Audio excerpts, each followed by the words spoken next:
नमस्कार मंडळी. आपल्या जीवनात शरीराला किंवा आरोग्याला वजा केलं तर काही उरतं का? काहीच उरत नाही. आणि म्हणून आपण आपल्या आरोग्याकडे जागरूकपणे पाहणं फार महत्त्वाचं आहे. आज मी हा विषय का घेतलेला आहे? कारण आपला भारत देश हा संपूर्ण जगामध्ये अनेक कलाकुसरींमध्ये, खेळामध्ये, विविध क्षेत्रांमध्ये अग्रेसर आहे. पण वाईट या गोष्टीचं वाटतंय की आपला भारत देश हा आरोग्याच्या दृष्टीने मागे राहिलेला आहे. आता आपण जगाच्या सरासरीनुसार पाहिलं तर आपला भारत देश जगामध्ये आरोग्याच्या दृष्टीने 103 नंबरवर येतो. आता बघा, आपल्याकडे एवढं चांगलं योगशास्त्र आहे, आयुर्वेदशास्त्र आहे, आहारशास्त्र आहे, स्पिरिच्युअलिटी एवढी चांगली आहे, तरीसुद्धा आपण आरोग्याच्या ठिकाणी एवढे मागे का? कारण यासाठी आपण म्हणावा तसा व्यायामाच्या ठिकाणी जागरूकपणा दाखवलेला नाही आहे आणि त्यामुळे आपण व्यायाम करायला मागत नाही. व्यायामाला कंटाळा करतो, बऱ्याच जणांना आळस येतो, काही जण चालायला जात नाहीत, धावायला जात नाही, सूर्यनमस्कार करायला आवडत नाहीत आणि हीच सगळी कारणं आहेत ज्यामुळे आपलं आरोग्य कुठेतरी खालावत चाललेलं आहे. म्हणजे अनेक रोगराई वाढत चाललेली आहे. आता बघितलं आपण तर डायबिटीजचे किती पेशंट आहेत आपल्या देशामध्ये. जवळजवळ 101 मिलियन लोकांना डायबिटीज आहे आणि प्री डायबिटिक 136 मिलियन लोकांना आहे. म्हणजे बघा, डायबिटीज घेऊन आपण जगत आहोत. हृदयविकाराचे किती त्रास आहेत, हाय BP आहे. म्हणजे ह्या सगळ्या त्रासांमध्ये आपण जगत आहोत. त्याचबरोबर आपला देश जिथे नंबर नाही यायला पाहिजे तिथे सुद्धा आपल्या देशाचा नंबर आलेला आहे. म्हणजे जगामध्ये ओबेसिटीमध्ये आपला देश 3ऱ्या नंबरवर आहे. आता ही खरं तर मला खूप म्हणजे वाईट गोष्ट वाटते की ओबेसिटीमध्ये म्हणजे आपल्या आजूबाजूच्या लोकांची शरीर प्रकृती जर आपण पाहिली तर बघा, पोटाचा घेर जास्त आणि छातीचा भाग आत आणि बाकी अंगसुद्धा बारीक अशी शरीर प्रकृती आपल्याला दिसून येते.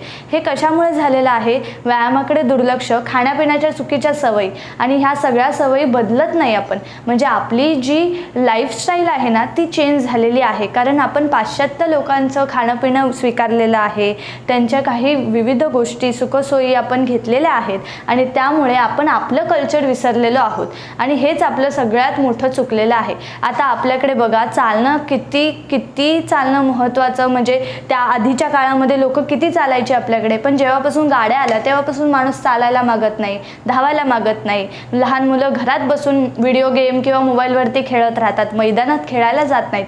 आता खूप लोक आहेत की ज्यांच्या घरामध्ये व्यायामाला महत्त्व दिलं जातं आणि त्यांची मुलं खेळायला जातात, मैदानात जातात, व्यायाम त्यांना शिकवला जातो. हे अतिशय उत्तम आहेत, पण ती खूप कमी आणि मोजकी लोक आहेत.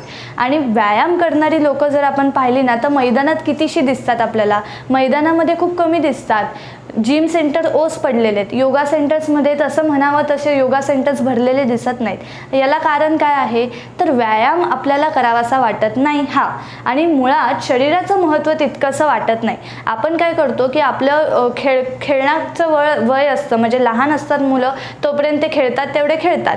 त्याच्यानंतर खेळ पण आयुष्यातून जातो आणि त्यानंतर करिअर आणि पैसा याकडे आपण जास्त लक्ष देतो. हे सगळं बरोबर आहे, हे केलंच पाहिजे, पण त्याचबरोबर आरोग्य फार महत्त्वाचं आहे. जर आरोग्य आहे तरच बाकीच्या सगळ्या गोष्टींचा आपण आनंद घेऊ शकतो. आरोग्य नाही तर काही करू शकत नाही माणूस. म्हणून आपण सगळ्यात पहिले प्राधान्य आरोग्यालाच दिलं पाहिजे. सकाळी लवकर उठून व्यायाम करणं, सूर्याच्या खाली सूर्याला नमस्कार करणं हे आपलं भारतीय कल्चर आहे. पण आपण आता ते विसरत चाललेलो आहोत. किती मुलं सूर्याला नमस्कार घालतात? किती मुलं आपल्याला दिसतात सकाळी व्यायाम करताना? लहान मुलं नाही दिसत, कारण आपण मुलांवरती ते संस्कार देत नाही. जर घरामध्येच आपल्या असे संस्कार नसतील तर मुलं तरी कशी पाहणार? आणि त्यामुळेच आपण आता खूप मंडळी आहेत की ज्यांचं 60 वय ओलांडून गेलेलं आहेत. 60 नंतर ते असं म्हणतात आता कुठे व्यायाम करणार, काहीतरी होत्याचं नव्हतं होईल आणि व्यायामामुळे मला काहीतरी होईल म्हणून ते व्यायाम करायचं टाळतात. तर असं नाही आहे. व्यायाम हा शरीराच्या काळजी घेण्यासाठी व्यायाम आहे. म्हणजे शरीर चांगलं राहावं यासाठी प्रिकॉशन म्हणून व्यायाम आहे आणि तो प्रत्येकाने केलाच पाहिजे. झेपेल तसा केला पाहिजे. आणि व्यायाम कसा असला पाहिजे की जास्त भारभूत न होता माफक होईल असा पाहिजे. आणि हे सगळं शास्त्र जर आपण लक्षात घेतलं ना तरच आपल्याला व्यायामाविषयी आवड किंवा गोडी निर्माण होईल.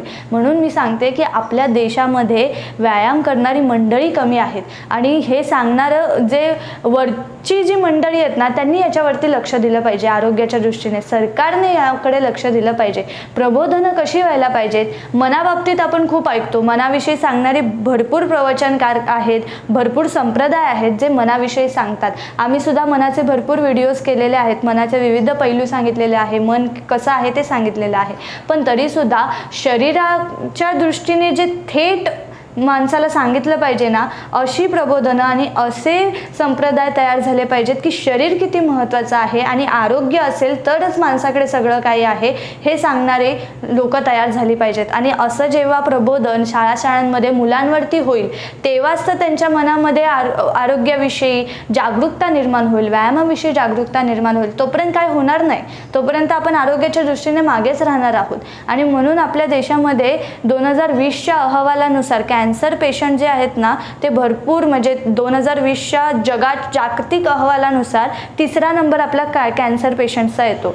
म्हणजे बघा, हा 2020चा होता, पण आताचं मला ठाऊक नाही. म्हणजे हा जो काळ होता त्यामध्ये बघा आपला नंबर कसा लागतोय, कुठे कुठे लागतोय, म्हणजे आरोग्याच्या दृष्टीने किती मागे राहिलेलो आहोत आपण. पण सगळं असताना मागे राहिलेलो आहोत याचं कारण आपल्याकडे इतके चांगले चांगले शास्त्र आहेत, योगासनं आहेत, तरीसुद्धा आपण तिथे लक्ष दिलेलं नाही आहे. आणि याचं कारण आहे की आपल्याला म्हणावी तशी जागरूकता अजून आलेली नाही आहे. आपण काय विचार करतो की डॉक्टर्स आहेत, गोळ्या घेतल्या जातील काही झालं तरी, आणि त्याच्यावरती आपण अवलंबून राहतो. आणि हे चुकीचंच आहे, कारण शरीराची काळजी घेणं हे प्रथम कर्तव्य आहे. म्हणून कॅन्सरच्या दृष्टीने आपण का असे पुढे गेलेलो आहोत, 3रा नंबर का लागलेला आहे जगात आपला, कारण आपल्याकडे तंबाखूने आणि स्मोकिंगने आणि ड्रिंकिंगने कॅन्सर पेशंट्स वाढत आहेत. जे स्मोकिंग, ड्रिंकिंग किंवा तंबाखू घेत नाहीत असे सुद्धा पेशंट्स आहेत, पण तंबाखूमुळे जास्त प्रभाव आपल्या देशामध्ये याचा वाढलेला आहे स्तर. आणि हे आपण लक्षात घेतलं पाहिजे. आता हे तंबाखू आणि सिगारेटी हे सगळं का सरकार चालू ठेवतंय हे काय अजून लक्षात आलेलं नाही. आणि हे म्हणजे असतील काही कारणं त्याला, आर्थिक असतील किंवा कसली असतील, पण तरीसुद्धा आर्थिकदृष्ट्या जर देशाला सबळ बनवायचं असेल तर आपल्याकडे फक्त हेच मार्ग आहेत का? म्हणजे माणसाकडे इतके बुद्धीचं वैभव आहे तर वेगवेगळ्या गोष्टींसुद्धा आपण आर्थिक सामर्थ्य वाढवू शकतो आपल्या देशाचं. पण यासाठी आपण लोकांची घरं उद्ध्वस्त करणं, शरीरं उद्ध्वस्त करणं, तिथून तर पैसा त्यांचा तर जाणारच आहे ना.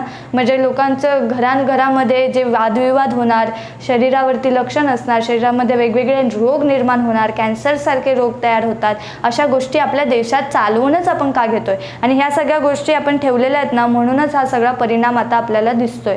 आता जवळजवळ आपल्या देशामध्ये 195 मिलियन लोक स्मोकिंग करतात. आणि मला सांगायला खूप लाज वाटते महिला म्हणून की यामध्ये 40 मिलियन महिला आहेत आणि 145 मिलियन पुरुष आहेत. म्हणजे लक्षात घ्या तुम्ही काय सरासरी आहे, किती लोक सिगारेटी आणि हे सगळ्या गोष्टी आता या शरीरामध्ये विष घालतायत. म्हणजे त्यांच्या फुफ्फुसांचं काय झालं असेल, काळी पडली आहेत फुफ्फुसं आतमध्ये, श्वसनक्रिया बिघडली आहे, हृदय बिघडलं आहे, सगळं बिघडत चाललंय, तरीसुद्धा स्मोकिंग हवी आहे. आत्ताच महाराष्ट्रामध्ये, मुंबईमध्ये जे स्मोक करतात ना त्याचं प्रमाण खूप जास्त आहे. आणि मुंबईमध्ये स्मोकिंग करणारा जो व्यक्ती आहे तो दिवसाला 7 ते 10 वेळा स्मोकिंग करतो. म्हणजे विचार करा या शरीराला आपण काय समजलेलं आहोत. आणि हे सगळं कधी थांबणार? जेव्हा शरीराच्या ठिकाणी जागरूकता निर्माण होणार तेव्हाच. आणि म्हणून यासाठी सरकारने काम केलं पाहिजे, यासाठी मीडियाने काम केलं पाहिजे. पण मीडिया हे करणार नाही, कारण मीडियामध्येच बरीचशी लोक आहेत जी त्यांना स्मोकिंग आणि ड्रिंकिंग लागते.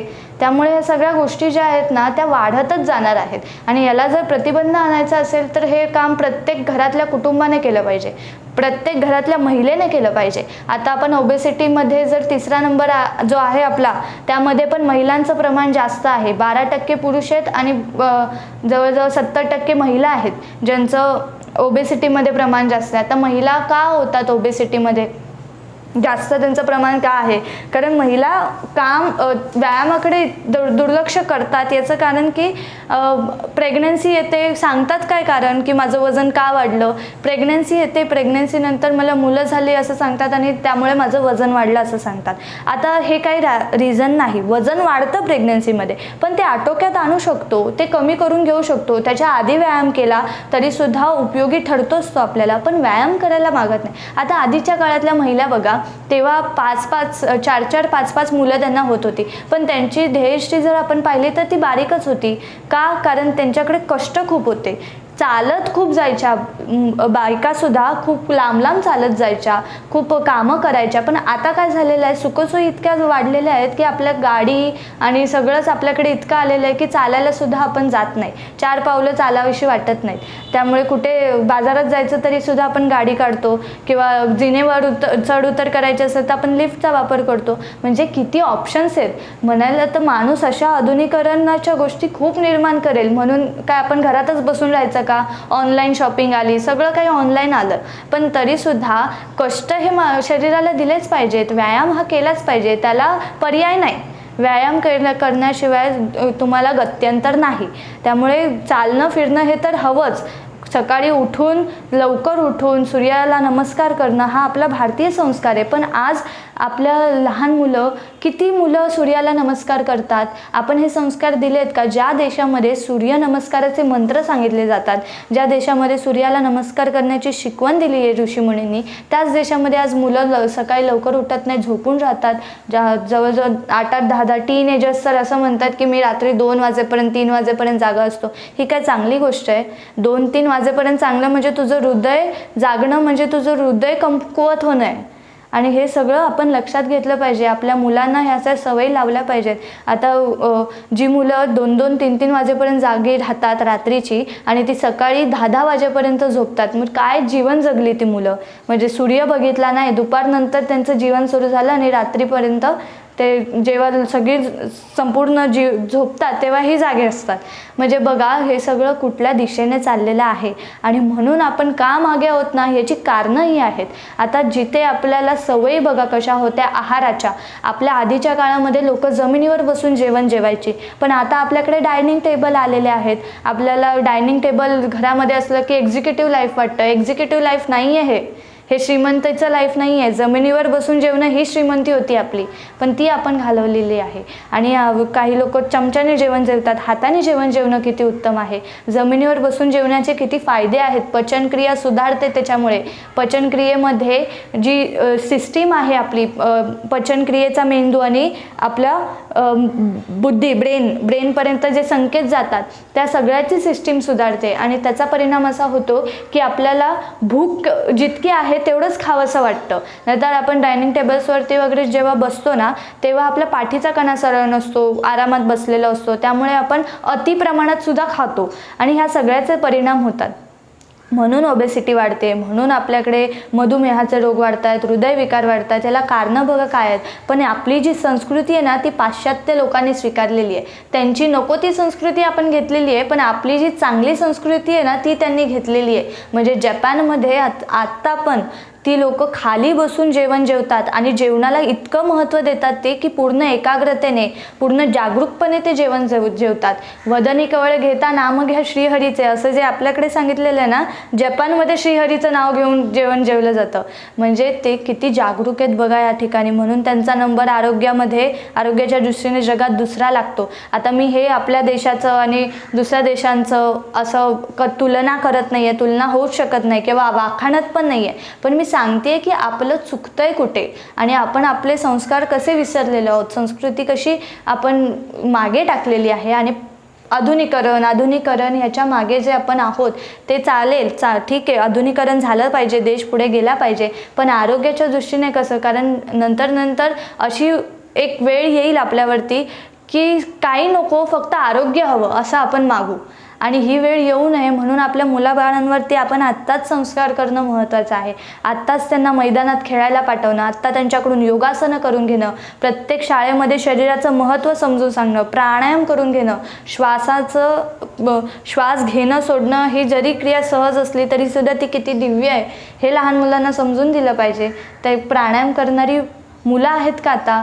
आणि जर आपण हे सगळं या मुलांना शिकवलं तर त्यांचं आरोग्य सुधारेल. जे आपल्याला भेटलं नाही, म्हणजे ज्यांना आत्ता त्रास आहेत, किती त्रास असतात महिलांना, किती त्रास असतात अनेक पुरुषांना, प्रोस्टेट ग्रंथीचे त्रास असतात, पोट वाढल्यामुळे किती पचनाचे त्रास असतात, कॉन्स्टिपेशन, गुडघेदुखी, अर्थरायटिस, डायबिटीज, किती नंतर माणूस सहन करतो अक्षरशः, आणि कधी एकदा मरण येतं असं त्याला वाटतं. म्हणजे ह्या शरीरातून कधी सुटका होते असं त्याची अवस्था होते.